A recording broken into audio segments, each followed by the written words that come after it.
Morning class. आप सबका हिंदी की क्लास में स्वागत है। हमने पहली कक्षा में पढ़ा था कि माध्यमिक शिक्षा बोर्ड ने आपके पाठ्यक्रम में किन किन चीजों को सम्मिलित किया है और कौन कौन से टॉपिक कितने कितने नंबर के रखे गए हैं। तो आज की इस अगली कक्षा में हम सबसे पहले खंड में 1 में आने वाले अपठित काव्यांश की बात करेंगे। काव्यांश को हम पद्यांश भी कहते हैं। काव्यांश का मतलब होता है काव्य का अंश, यानी कि किसी भी कविता में से कुछ पंक्तियां आपके उस खंड अ में अपठित काव्यांश के रूप में दी हुई होंगी। उसको किस तरीके से हल किया जाता है और कम समय में हम आपके जितने भी जो मार्क्स उसके रखे गए हैं वो हम पूरे के पूरे प्राप्त कर सके। तो आज हम इस क्लास के अंदर आपके अपठित काव्यांश की ही बात करेंगे। अपठित का मतलब क्या होता है? पठित यानी पढ़ा हुआ, अ का मतलब यहाँ पे तात्पर्य है नहीं से, यानी कि आपके काव्यांश का वह हिस्सा जो आपके पाठ्यक्रम की जो पुस्तक रखी गई है वो उसमें से ना पूछ करके कहीं और से दिया हुआ हो, तो वो कहलाता है आपका अपठित काव्यांश। अब इसको हल करने के लिए हमें किन किन बातों का ध्यान रखा जाना चाहिए, हम उसकी बात करेंगे। तो सबसे पहली जो बात है वो है कि सबसे पहले अब उसके अंतर्गत जो आपका अपठित जो काव्यांश दिया हुआ उसमें सबसे पहले आपके कुछ प्रश्न दिए हुए होंगे, उससे संबंधित प्रश्नों के उत्तर पूछे गए होंगे।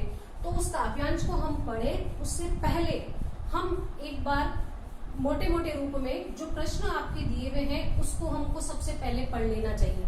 तो पहला नियम क्या कहता है कि सबसे पहले जो प्रश्न दिए गए हैं उनको हमें पढ़ लेना है।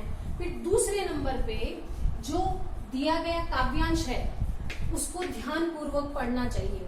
अब ध्यान पूर्वक पढ़ने से तात्पर्य है कि कवि उसमें क्या कहना चाहता है, वो किस बात की तरफ इशारा कर रहा है, हमें उस मूल भाव को पकड़ना है।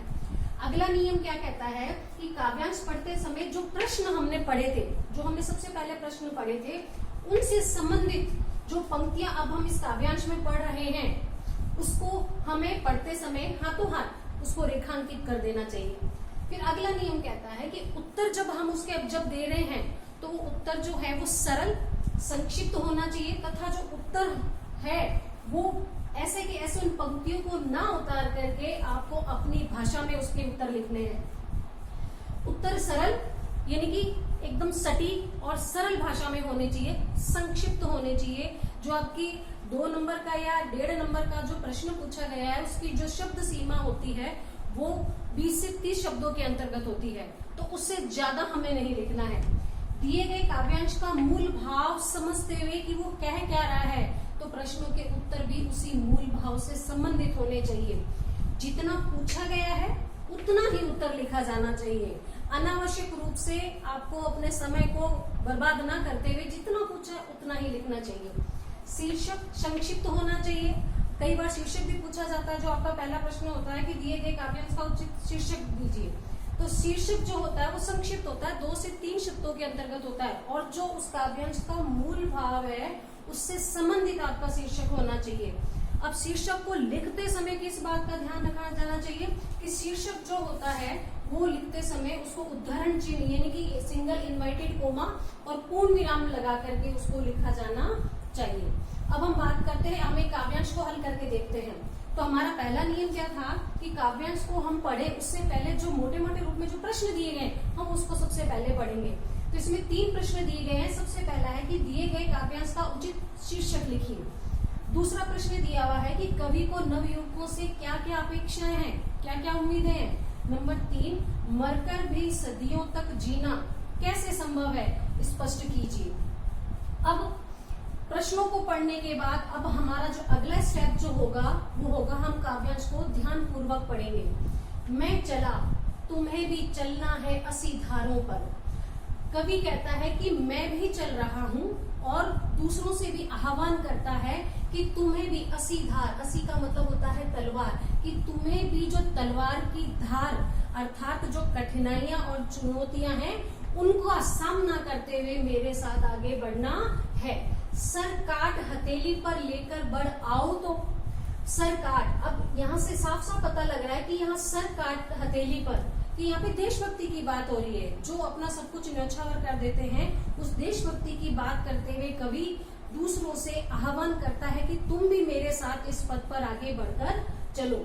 इस युग को नूतन स्वर तुमको ही देना है। नूतन का मतलब होता है नया, कि इस युग को, कि ये जो दौर चल रहा है, ये जो युग चल रहा है, उसको एक नया स्वर यानी कि एक नए राष्ट्र का निर्माण तुम ही कर सकते हो।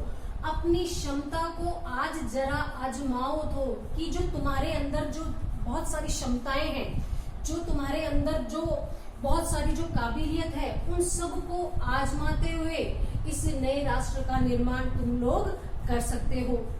अब हमने जो प्रश्न पढ़ा था कि कवि को नवयुगों से क्या अपेक्षाएं हैं, इसका आंसर जो है, इसका उत्तर है हमें कुछ कुछ इन पंक्तियों में दिखाई दे रहा है। तो हम सबसे पहले उन पंक्तियों को क्या करेंगे, रेखांकित कर लेंगे। अब आगे चलेंगे। मैं दे रहा चुनौती समय अभी नवयुवकों को, देश के अंदर जितने भी जो नवयुवक हैं, उस देश को आगे बढ़ाने का काम, नए राष्ट्र का जो निर्माण का जो काम होता है, वो देश के नवयुवकों पर होता है। अब सीधी सी बात है कि लेखक जो कवि है, वो किसको आगे बढ़ने की बात कर रहा है, देश के नवयुवकों को। तो अब आपको पता लग रहा है कि एक तो ये देशभक्ति से संबंधित है, दूसरा वो किसको आह्वान कर रहा है, देश के नवयुवकों को। तो हमारा जो शीर्षक है वो यहाँ से निकल गया। तो हम इसको सबसे पहले इसको रेखांकित कर लेंगे कि लेखक कवि क्या कहता है, नवयुवकों को आह्वान करते हुए कि ये जो समय चल रहा है, ये जो वक्त चल रहा है, ये चुनौती भरा है, यानी कि हमारे जो मार्ग में बहुत सारी कठिनाइयां हैं, उन सब का सामना करते हुए, अपनी क्षमताओं को पहचानते हुए तुम्हें एक नए राष्ट्र का निर्माण करना है। मैं किसी तरह मंजिल तक पहले पहुंचूंगा। कवि क्या कहता है कि मैं किसी तरह, कि मैं किसी न किसी तरह तक, जो मेरा लक्ष्य है वो मंजिल है, मैं उस पर पहले ही पहुंच जाऊंगा। तुम बना सकोगे भूतल का इतिहास नया, यानी कि तुम में इतनी क्षमता है कि इस धरती, भूतल का मतलब है कि इस धरती का एक नया इतिहास तुम रच सकते हो, एक नए राष्ट्र का निर्माण कर सकते हो।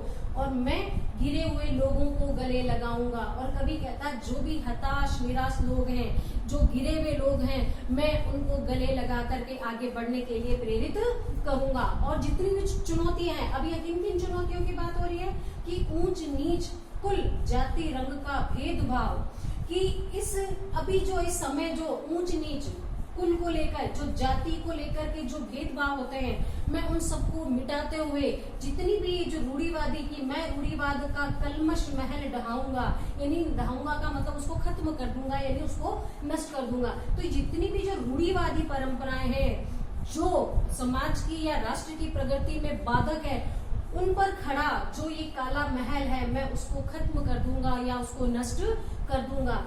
जिसका जीवन वसुधा की रक्षा हेतु बना, कि वे लोग जिनका जो जीवन है, यानी कि वो इस धरती पे पैदा ही वसुधा यानी इस धरती की रक्षा के लिए हुए हैं, और जो अपना सब कुछ न्यौछावर कर देते हैं, वे लोग ही मरकर भी सदियों तक यूं ही वे जीते हैं। ऐसे लोग जो देश का निर्माण करते हैं, एक नए राष्ट्र का निर्माण करते हैं और इस धरती की रक्षा के लिए अपना सब कुछ न्यौछावर कर देते हैं, वे लोग ही इतिहास के पन्नों में अपना नाम दर्ज कराते हैं। और ऐसे ही लोग सदियों तक ऐसे ही पूजे जाते हैं, जो मर करके भी अमर हो जाते हैं।